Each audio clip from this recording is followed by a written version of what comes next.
오늘 우리에게 주시는 하나님의 말씀입니다. 신약 성경 에베소서 3장 1절로 4절 말씀입니다. 에베소서 3장 1절로 4절 말씀입니다. 이 계신 말씀을 봉독할 때 다 함께 살아계신 하나님의 음성을 들을 수 있기를 바랍니다. 이러므로 그리스도 예수의 일로 너희 이방인을 위하여 갇힌 자 된 나 바울이 말하거니와 너희를 위하여 내게 주신 하나님의 그 은혜의 경륜을 너희가 들었을 터이라. 곧 계시로 내게 비밀을 알게 하신 것은 내가 먼저 간단히 기록함과 같으니 그것을 읽으면 내가 그리스도의 비밀을 깨달은 것을 너희가 알 수 있으리라. 아멘. 지난주 저는 설교를 통하여서 내가 긍휼을 입은 이유라고 하는 제목으로 말씀을 드렸습니다. 내가 긍휼을 입은 이유가 무엇일까? 내가 잘나서일까? 내가 기도를 많이 해서일까? 하나님께서 나를 후에 사용하시려고 하는 것이었을까? 우리는 자주 그런 생각을 해왔지만 그런 신앙의 태도에서 우리가 조금 벗어나야 되겠다 하는 말씀을 드렸습니다. 나 중심의 신앙생활, 나 중심의 기복적인 신앙생활에서 한 걸음 더 나아갔으면 좋겠다 하는 부탁을 드렸습니다. 사도 바울이 말하는 것처럼 죄인 중에 괴수인 나를 하나님께서 부르신 이유, 하나님께서 나를 긍휼히 여기신 이유는 무엇인가? 나 같은 사람도 부르셨다는 것, 나 같은 죄인도 사용하신다는 것, 나 같은 사람 회방자요 그리고 방해꾼과 같은 사람도 하나님께서 길이 참아주신다고 하는 사실, 그 사실을 생각하면서 하나님께 긍휼하심을 생각하는, 하나님의 긍휼하심을 생각하는 그런 관점으로 우리가 새롭게 보아야겠다 하는 말씀을 나누었습니다. 자신을 겸손하게 낮추고 하나님 중심으로, 그리고 다른 사람 중심으로 하나님의 도구로 자기 자신을 바라보는 그런 관점이 필요하다 하는 말씀을 나누었습니다. 지난주 이 말씀을 나눈 후에 몇몇 분으로부터 문자가 저에게 왔습니다. 성도 여러분들이 저에게 주신 부탁의 내용이었습니다. 그 중에 이런 내용이 있습니다. 목사님, 하나님께서 저에게도 긍휼을 베풀어 주시겠지요? 그리고 또 이런 내용이 있었습니다. 저도 하나님의 긍휼하심을 입고 싶습니다. 기도해 주세요, 목사님. 저는 그 메시지를 받은 후에 사실은 조금 당황했습니다. 우리 성도님들 중에는 내가 긍휼함을 입은 이유가 무엇인가 라고 하는 그 이유를 찾기 전에 아직 나는 긍휼하심을 받지 못했어요. 아직도 하나님의 긍휼이 필요해요. 하나님의 긍휼하심이 저는 지금 필요합니다 라고 그렇게 간절히 요청하고 있는 사람들이 참 많이 있구나 하는 사실을 제가 깨달았기 때문입니다. 저는 모든 사람들이 다 하나님의 긍휼하심을 입었다는 전제 아래서 그 이유가 무엇인가 라고 하는 것을 생각해 보았는데, 그런데 우리 성도님들 중에는 아직 나는 하나님의 긍휼하심이 필요합니다 라고 말하는 그런 사람들이 많다는 것을 제가 알게 되었습니다. 참 부끄러웠습니다. 그리고 이렇게 말씀하시는 우리 성도님들의 마음이 많이 느껴졌습니다. 충분히 그럴 수 있겠구나 하는 생각이 들었습니다. 저의 제자에 대한 이야기입니다. 학교에서 서로 사랑하는 사람을 만나서 결혼을 하게 되었습니다. 신학대학에서 남편과 아내가 만났습니다. 그 가정에 아이가 태어났고 그 아이는 이제 5살이 되었습니다.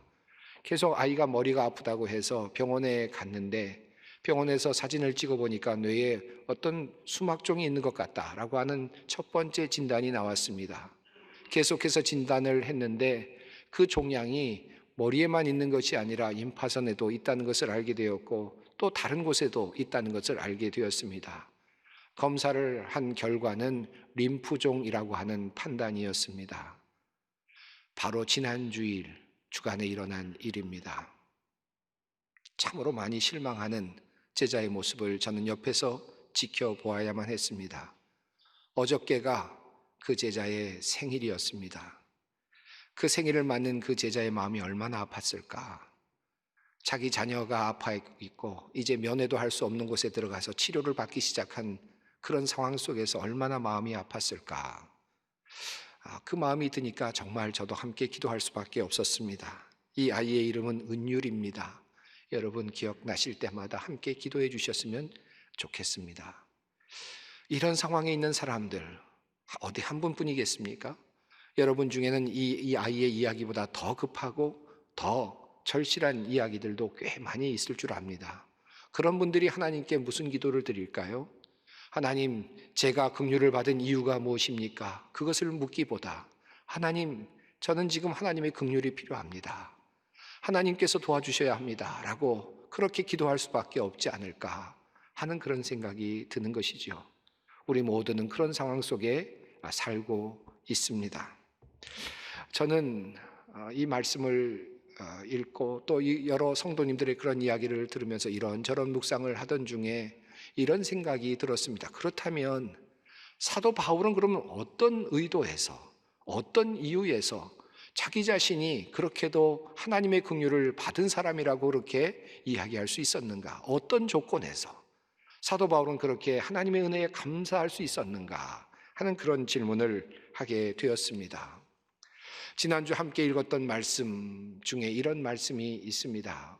우리 주의 은혜가 그리스도 예수 안에 있는 믿음과 사랑과 함께 넘치도록 풍성하였도다. 사도 바울은 이렇게 고백합니다. 하나님의 은혜가, 주님의 은혜가 넘치도록 나에게 풍성하다. 어떻게 이런 말을 할 수 있을까? 그는 이어서 이렇게 이야기하지 않습니까? 나는 죄인 중에 괴수다라고 말한 다음에 그러면 이어서 이렇게 이야기합니다. 그러나 내가 긍휼을 입은 까닭은 예수 그리스도께서 내게 먼저 일체 오래 참으심을 보이사 후에 주를 믿어 영생 얻는 자들에게 본이 되게 하려 하심이라. 하나님께서 나에게 긍휼을 베풀어 주셨다라고 또 그렇게 이야기를 합니다. 베드로전서의 앞부분에 나오는 바울의 그 모습은 분명합니다. 하나님의 은혜에 가득함을 그는 확신하고 있습니다. 하나님께서 자기 자신을 긍휼히 여겨주셨다는 확신으로 가득하고 있습니다. 그런 고백으로 가득 차 있습니다.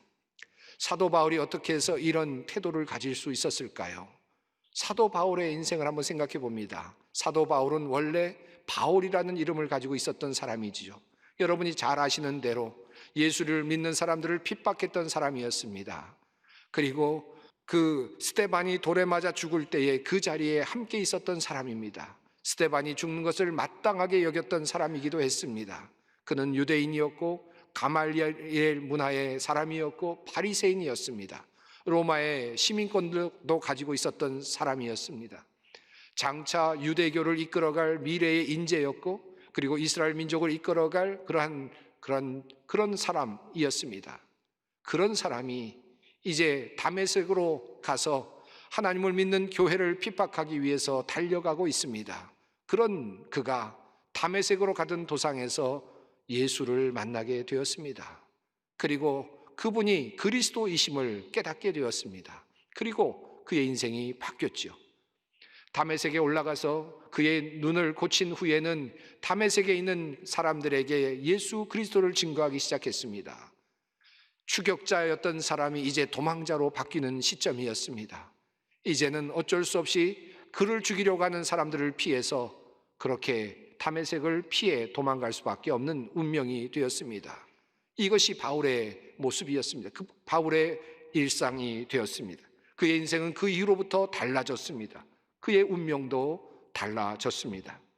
그의 마지막은 어떠했습니까? 그는 마지막에 목이 잘려 죽는 그런 순교의 길을 가게 됩니다. 그는 정말 하나님의 긍휼하심을 입었을까요? 정말 그는 그렇게 말할 만큼, 그렇게 강력하게 말할 만큼 하나님의 긍휼하심을 입었습니까? 그가 말하고 있는 긍휼은 어떤 것입니까? 사도 바울은 이렇게 자기 자신을 회고합니다. 그들이 그리스도의 일꾼입니까? 내가 정신 나간 사람같이 말합니다마는 나는 더욱 그렇습니다. 나는 수고도 더 많이 하고 감옥살이도 더 많이 하고 매도 더 많이 맞고 여러 번 죽을 뻔하였습니다. 유대 사람들에게서 마흔에서 하나를 뺀 매를 맞은 것이 5번이요 채찍으로 맞은 것이 3번이요 돌로 맞은 것이 1번이요 파선을 당한 것이 3번이요 밤낮 꼬박 하루를 망망한 바다를 떠다녔습니다. 자주 여행하는 동안에는 강물의 위험과 강도의 위험과 동족의 위험과 이방 사람의 위험과 도시의 위험과 광야의 위험과 바다의 위험과 거짓 형제의 위험을 당하였습니다. 수고와 고역에 시달리고 여러 번 밤을 지새우고 줄이고 목마르고 여러 번 굶고 추위에 떨고 헐 벗었습니다. 그는 이렇게 회상합니다. 여러분, 이렇게 삶을 살았던 바울이 과연 하나님의 긍휼하심을 입은 사람이라 할 수 있을까요? 그는 자신이 40에서 하나를 감한 매를 5번이나 맞았다고 그렇게 회상합니다. 채찍으로 맞았다고, 그리고 돌로 맞았다고 합니다. 수없이 위험을 당하였고 줄이고 목마르고 그리고 춥고 헐벗었다고 그렇게 회상하고 있습니다. 이런 인생이 과연 하나님의 긍휼하심입니까? 하나님의 은혜로 충만한 인생인가 하는 것이죠. 그가 육체로 이렇게 고난을 받았지만 그러나 정신적으로는 기쁘고 행복했다라고 하면 그래도 다행일 것입니다. 그러나 과연 그러했는지 바울이 회고하는 장면을 보면 그렇지 않아 보입니다. 그 밖의 것은 제쳐놓고서라도 모든 교회를 염려하는 염려가 날마다 내 마음을 누르고 있습니다. 누가 약해지면 나도 약해지지 않겠습니까? 누가 넘어지면 나도 애타지 않겠습니까? 꼭 자랑을 해야 한다고 하면 나는 내 약점을 자랑하겠습니다. 육체적으로 고통이 있었고 힘들었다고 하더라도 정신적으로 괜찮았으면 그래도 견딜만 했겠지만 바울은 정신적으로도 모든 우리들과 다르지 않았습니다. 우리들이 염려하는 것처럼 그도 염려했고 그가 힘들어했고 그는 약했습니다. 여러 가지 상황 속에서 그는 끊임없이 흔들리는 경험을 했습니다. 정신적으로도 그는 행복하지 못했던 것 같습니다. 그렇다고 영적으로 그러면 하나님께서 성령의 감동으로 그를 완전히 제압해 주셔서 어떤 사악한 생각이나 어떤 인간적인 생각이 절대로 드러나지 못하도록 그를 이끌어 주셨습니까? 마치 성자처럼 그렇게 기쁨으로 살 수 있도록 만들어 주셨습니까? 그렇지도 않습니다. 바울은 이렇게 회상합니다. 내 속사람으로는 하나님의 법을 즐거워하되 내 지체 속에서 한 다른 법이 내 마음의 법과 싸워 내 지체 속에 있는 죄의 법으로 나를 사로잡아 오는 것을 보는도다. 오호라, 나는 곤고한 사람이로다. 이 사망의 몸에서 누가 나를 건져내랴. 그는 하나님의 성령을 받았음에도 불구하고 끊임없이 하나님의 성령의 지배를 받아야 함에도 불구하고 끊임없이 자기 마음속에서 흘러나오는 육적인 동기에서 흘러나오는 그런 세상적인 감정, 사탄의 유혹을 끊임없이 견뎌내야 했습니다. 그와 같은 전투를 계속해야 했습니다. 그를 사로잡아오려는 사탄의 그런 죄의 법과 싸우는 곤고함을 경험해야만 했습니다. 정리해보면 그는 육체적으로도 편안한 삶을 살지 못했지요. 매맞고 굶주리고 감옥에 들어가는 삶의 연속이었습니다. 참으로 힘든 삶을 살았습니다. 정신적으로도 그는 모든 사람들과 다르지 않은 염려와 약함이 그에게 있었습니다. 심지어 영적으로도 그는 그 안에서 자기 자신을 사로잡아오는 죄의 법과 싸워야 하는 그와 같은 경험을 해야만 했습니다. 도대체 그가 누리는 하나님의 긍휼하심은 무엇이며 그가 누리는 풍성한 하나님의 은혜는 도대체 어디에 있는 것입니까? 사도 바울이 자기 자신을 위해서 기도하는 장면이 나오는데 그곳에서 하나님께 3번 기도했다는 그런 이야기가 나옵니다. 하나님께서 자기 자신에게 주신 가시를 제해달라고, 육체의 가시를 제해달라고 3번 간구했지만 하나님께서 들어주시지 않았다라고 말하는 그런 내용이 있지요. 그 말씀의 내용이 이렇습니다. 여러 계시를 받은 것이 지극히 크므로 너무 자만하지 않게 하시려고 내 육체의 가시 곧 사탄의 사자를 주셨으니 이는 나를 쳐서 너무 자만하지 않게 하려 하심이라. 이것이 내게서 떠나가게 하기 위하여 내가 3번 주께 간구하였더니 나에게 이르시기를 내 은혜가 내게 족하도다. 이는 내 능력이 약한 데서 온전하여 짐이라 하신지라. 그에게는 육체의 가시가 있었습니다. 3번이나 그 육체의 가시만큼은 좀 제거해달라고 하나님께 간구했지만 그 육체의 가시조차도 하나님은 제하여 주시지 않으셨습니다. 그리고 하나님은 말씀하시기를 내 은혜가 내게 족하다 라고 그렇게 말씀하셨다는 것입니다. 하나님의 은혜가 얼마나 큰 것이기에 내 은혜가 내게 족하다라고 말씀을 할 수도 있는 것입니까? 그가 그렇게 고난을 받고 정신적으로도 영적으로도 힘든 전투를 하고 있는 그런 상황 속에서 얼마든지 하나님께서 그 가시조차는 빼주실 수도 있었을 것 같은데 하나님께서는 그것조차도 허락하시지 않으셨습니다. 그리고 하신 말씀, 내 은혜가 내게 족하다. 도대체 사도 바울은 어떤 하나님의 긍휼하심을 얻은 것입니까? 어떤 풍성하신 하나님의 은혜를 경험하고 있는 것입니까? 오늘 본문 속에 그 해결의 실마리가 있습니다. 오늘 본문을 다시 봅니다. 이러므로 그리스도 예수의 일로 너희 이방인을 위하여 갇힌 자 된 나 바울이 말하거니와 너희를 위하여 내게 주신 하나님의 그 은혜의 경륜을 너희가 들었을 터이라. 곧 계시로 내게 비밀을 알게 하신 것은 내가 먼저 간단히 기록함과 같으니 그것을 읽으면 내가 그리스도의 비밀을 깨달은 것을 너희가 알 수 있으리라. 차분하게 써 내려가는 바울의 글 속에서 그가 강력하게 누리고 있는 한 가지를 알 수 있습니다. 그리스도의 비밀, 그리스도의 비밀. 그것이 그를 사로잡고 있음을 볼 수 있습니다. 그는 서신서를 통해서 그의 글을 통해서 끊임없이 그 비밀에 대하여 설명했습니다. 그는 그 그리스도의 비밀을 깨달았던 것입니다.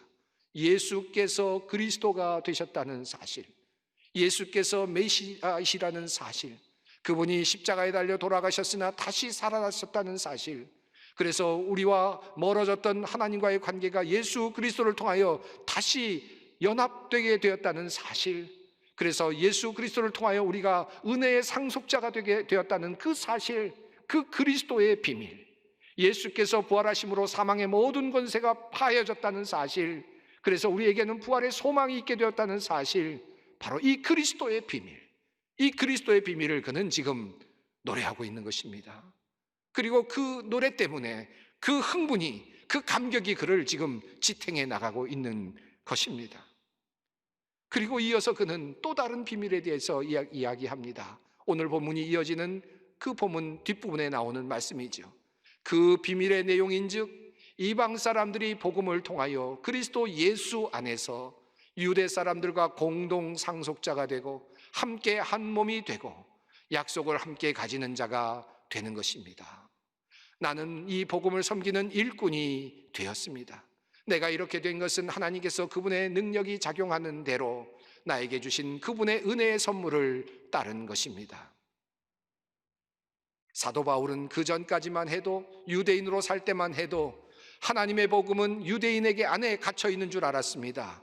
예수 그리스도의 복음은 그 안에만 갇히는 줄 알았습니다. 그런데 하나님께서 깨달음을 주셨다는 것입니다. 이 복음은 유대인에게만 머무는 것이 아니라 이방인에게도 전해져야 된다는 사실을 깨닫게 되었다는 것입니다. 이 어마어마한 비밀을 깨닫게 되었다는 것입니다. 그리고 이 일을 위해서 하나님께서 자기 자신을 부르신다는 사실을 깨닫게 되었다는 것입니다. 이것이 그에게는 놀라움이었습니다. 이 복음이 이방인들에게까지도 전파되기를 원하신다는 이 놀라운 구원의 경륜을 깨닫게 된 것을 그는 지금 노래하고 있는 것입니다. 바울은 이렇게 고백합니다. 하나님께서 모든 성도 가운데서 지극히 작은 자보다 더 작은 나에게 이 은혜를 주셔서 그리스도의 헤아릴 수 없는 부요함을 이방 사람들에게 전하게 하시고 만물을 창조하신 하나님 안에 영원전부터 감추어져 있는 비밀의 계획이 무엇인지를 모두에게 밝히게 하셨습니다. 바울은 하나님께서 자기 자신에게 주신 비전을 발견한 것입니다. 하나님께서 자기 자신을 향해서 주시는 그 소명을 발견한 것입니다. 이방인들을 향해서 나가라고 하는 하나님의 그 음성을 들었던 것입니다. 그리고 그것을 보았던 것입니다. 하나님께서 바울에게 하나님의 그 비밀한 경륜을 열어 보여주신 것입니다. 비전이 보였던 것이죠. 그리고 그 일을, 그에게 일을 맡겨주신 것입니다. 하나님께서는 바울에게 어떠한 자리를 주지 않으셨습니다. 어떤 직업을 주지 않으셨습니다. 하나님께서는 그에게 비전을 주셨습니다. 하나님께서는 그에게 꿈을 주셨습니다. 하나님께서는 그에게 일을 주셨습니다. 하나님께서는 그에게 사역을 맡겨주셨습니다. 돈을 주시지 않으셨습니다.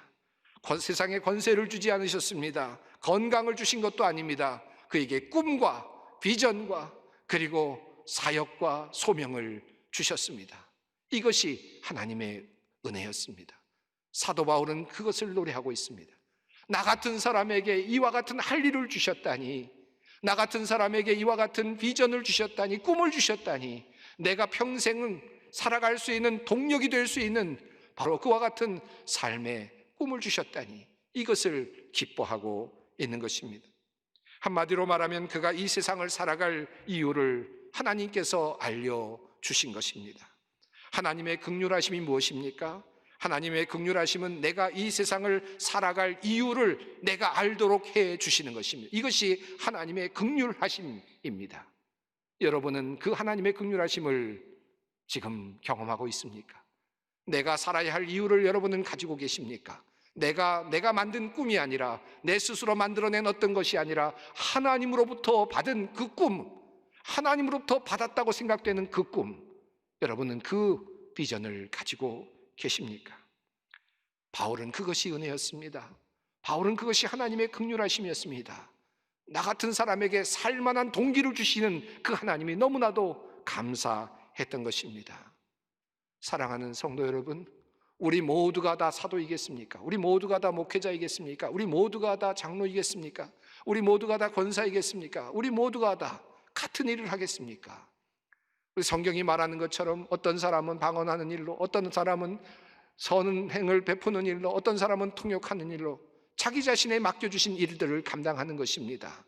어떤 사람은 남편과 아내의 관계를 유지하며, 어떤 사람은 부모와 자녀의 관계를 유지하며 하나님께서 주신 그 자리를 유지하는 것입니다. 어떤 사람은 자식을 키우는 일로, 어떤 사람은 부모를 봉양하는 일로 하나님의 부르심을 받는 것입니다. 이것이 하나님께서 우리에게 주시는 일입니다. 이것을 하나님으로부터 받았느냐, 이것을 받았다고 느끼느냐, 이것을 하나님으로부터 받았다고 소명이라고 느끼느냐, 그것을 그렇게 받아들이느냐, 이것이 중요합니다. 사도 바울은 그 은혜를 누리고 있는 것입니다. 사랑하는 성도 여러분, 여러분에게 이러한 삶의 은혜가 있습니까?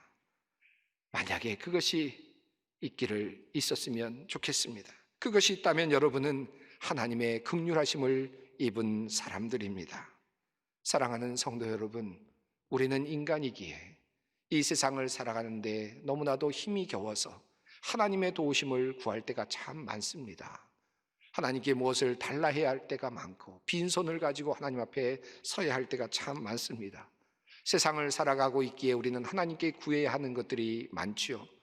우리가 그렇게 구하는 것은 결코 잘못된 것이 아닙니다. 또한 우리가 그렇게 구할 때 하나님께서 우리의 간절한 기도를 들어주실 것입니다. 때를 따라 도와주시는 하나님의 은혜를 우리는 경험해야 합니다. 이것은 신앙인의 마땅한 길입니다. 삶의 길입니다. 하지만 우리는 바울의 모습 속에서 또 다른 궁극적인, 또 다른 진정한 하나님의 긍휼하심을 배우게 됩니다. 그에게 하나님의 긍휼하심은 자신이 살아야 할 삶의 이유를 찾는 것이었습니다. 하나님의 뜻을 이루는 도구로 사용되는 것이었습니다. 내가 만든 비전이 아니라 하나님께서 주시는 그 비전을 받아드는 것이었습니다. 삶의 이유를 주십시오. 하나님, 나에게 살 이유를 주십시오. 하나님, 나의 소원입니다. 하나님, 나에게 긍휼을 베풀어 주십시오. 이것이 우리가 궁극적으로 해야 할 간절한 기도가 되어야 할 것입니다. 이것이 바로 바울이 경험한 하나님의 은혜였습니다. 넘치는 하나님의 긍휼이었습니다. 코로나19의 상황입니다. 우리 모두는 지금 힘겨운 상황을 겪고 있습니다. 경험하고 있습니다. 우리에게 감사가 넘칠 일이 별로 없습니다. 이번 주일은 맥주 감사주일로 많은 교회들이 이 날을 지키고 있습니다. 여러분에게 감사의 제목이 있습니까? 하나님께 감사합니다라고 할 수 있는 그런 내용들이 있습니까? 오늘 이 시간 다시 돌아보십시다. 우리를 구원하시는 주님, 우리를 살리시는 주님, 부활의 소망을 주시는 주님, 감사합니다. 은혜가 족합니다. 하나님의 긍휼하심이 크십니다. 나에게 소명을 주시고 나에게 일을 주시고 나에게 살아갈 이유를 주시는 주님, 감사합니다. 하나님, 하나님의 긍휼하심이 크십니다. 고백할 수 있는 우리 모두가 되기를 바랍니다. 우리 모두는 하나님의 긍휼하심을 입은 사람들입니다.